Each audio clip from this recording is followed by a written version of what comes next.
اور آج بھی ابتدا کر رہا. آیت نمبر 4 سے آگے جانے سے پہلے آیت نمبر 1 کے آپ سب کو زبانی یاد ہے 5 حروف سے مل کر ایک آیت بنی ہے. کاف ہا یا عین صاد. مقطعات کیا ہیں؟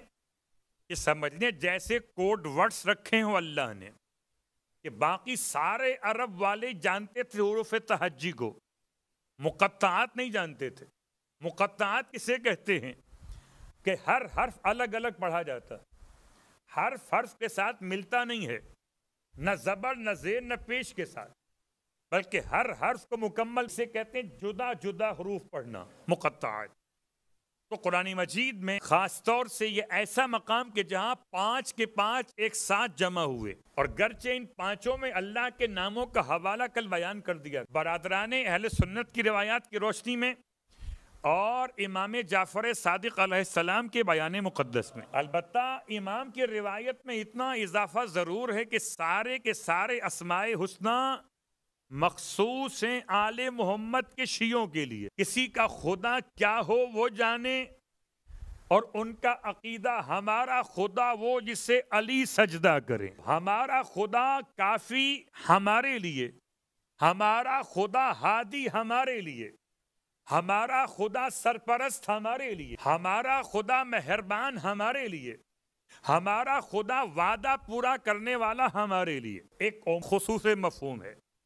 البتہ روایت کے اعتبار سے یہ کاف ہا یا عین صاد خالی حروف مقطعات نہیں ہیں، بلکہ مکمل اور جامع دعا ہے. جنگ صفین کے موقع پر بیان کرتے ہیں صاحبان تفسیر علماء اہل بیت کہ جنگ صفین کے موقع پر مولا کائنات علی ابن ابی طالب علیہ السلام اس حروف مقطعات کی تلاوت کرتے جاتے تھے اور تلوار چلاتے جاتے تھے.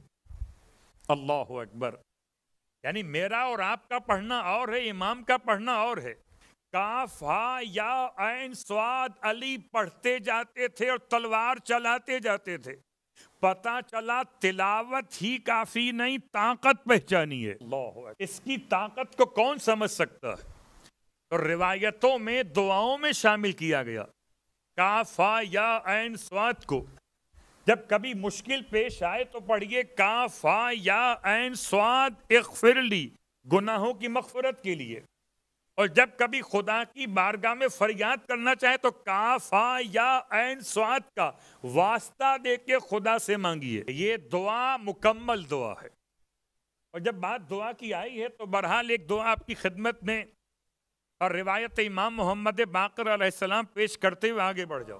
گرچہ جتنے بھی اس میں اور مزید اضافے کیے جا سکتے ہیں وہ آپ سمجھ رہے ہیں کہ ایک کے بعد ایک 5 اسماء حسنی کا حوالہ ہے خدا کے نام. اور آپ مجھ سے بہتر جانیں خدا کا ہر نام اس میں اعظم ہو جاتا ہے اگر لینے والا خدا کو عظیم پہچان لے، اور اگر خدا کو عظیم نہیں پہچانا تو اعظم بھی نکل جائے گا، سمجھ میں پھر بھی نہیں. امام فرماتے ہیں جب کوئی انسان وسعت رزق کے لیے پریشان، اور آج کا سب سے بڑا مسئلہ کہ انسان اپنے اخراجات تو کم نہیں کر پا رہا مگر آمدنی میں اضافہ بھی نہیں ہو پا رہا. کیا کرے؟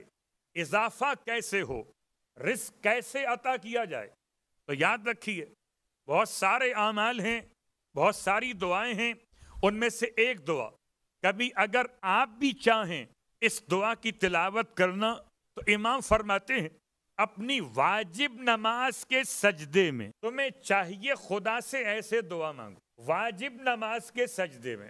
اچھا یہ بات یاد دلا دوں کہ واجب نماز ہو کہ مستحب نماز ہو، حالت نماز میں انسان کو سجدے کی حالت دونوں ہاتھوں کو دعا کے لیے اٹھا کے مانگنے کا حکم نہیں ہے کہ دونوں ہاتھوں کی ہتھیلیاں تو رہیں گی زمین پر.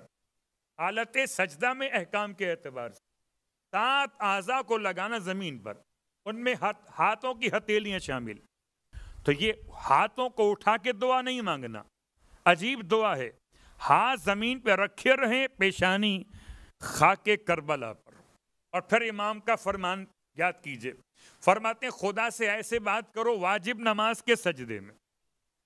امام علیہ السلام کی روایت میں آخری سجدے کا حوالہ نہیں ہے تو آپ جس سجدے میں چاہیں پڑھ سکتے ہیں. البتہ عام طور پہ لوگ آخری سجدے میں جیسے جمعۃ الوداع آخری جمعہ اہم ہو جاتا ہے، سارے جمعے برابر ماہ رمضان کے، آخری جمعہ آخری ہے، ایسے آخری سجدہ خدا کی بارگاہ سے الگ ہونے سے پہلے کیا مانگیں؟ یا خیر المسئولین، اے وہ کہ جن سے سوال کیا جاتا ہے ان میں سب سے بہتر تیری ذات۔ اللہ اکبر، غور کیجئے کہ انسان حالت سجدہ میں خدا سے اتنا قریب ہے کہ جیسے عرش پر پہنچا ہو۔ نماز مومن کی معراج، سجدہ نماز کی معراج، اور حالت معراج نماز میں معراج مومن امام محمد باقر علیہ السلام کے چاہنے والوں کے لیے تحفہ۔ اللہم صلی یا خیر المسئولین و یا خیر المعطین، میم عین توئیں یہ نون معطین، معطی میم عین توئیں یہ معطی، عطا کرنے والا، اے وہ جو عطا کرنے والوں میں سب سے بہتر۔ پہلا جملہ یا خیر المسئولین و یا خیر المعطین، اور اے عطا کرنے والوں میں سب سے بہتر عطا کرنے والے۔ اور ارزقنی، تو مجھے عطا فرما رزق۔ اب آپ کے ذہن میں جو بھی ہو، رزق مال چاہتے ہوں ذہن میں وہ لائیے، رزق اولاد چاہتے ہوں ذہن میں وہ لائیے، رزق مکان چاہتے ہیں ذہن میں وہ لے کر آئیے، رزق صحت چاہتے ہیں وہ لے کر آئیے، رزق عافیت، رزق علم، رزق تقوی، جو رزق آپ چاہتے ہوں۔ اور ارزقنی، ہمارا مسئلہ یہ کہ ہم خالی ایک ہی معنی سمجھتے ہیں، رزق کا مطلب روٹی نہیں، جو آپ چاہیں وہ رزق۔ آپ کی طبیعت کے تقاضے کو رزق کہتے ہیں، مانگیے۔ اور ارزقنی، اے خدا مجھے عطا فرما دے، ورزق عیالی، اور میرے جو عیال ہیں یعنی کہ اہل و عیال، یعنی کہ والدین یا جن کی میں کفالت کر رہا ہوں، ورزق عیالی، مجھے بھی عطا فرما اور میرے عیال کو بھی عطا فرما، من فضلک الواسع، اپنے وسیع فضل میں سے، فإنک ذو الفضل العظیم، بے شک کے پروردگار تو صاحب فضل عظیم ہے۔ خدا خود کہتا ہے وَاسْأَلُ اللَّهَ مِنْ فَضْلِهِ، اللہ سے سوال کرو اس کے فضل کا حوالہ دیتے ہوئے۔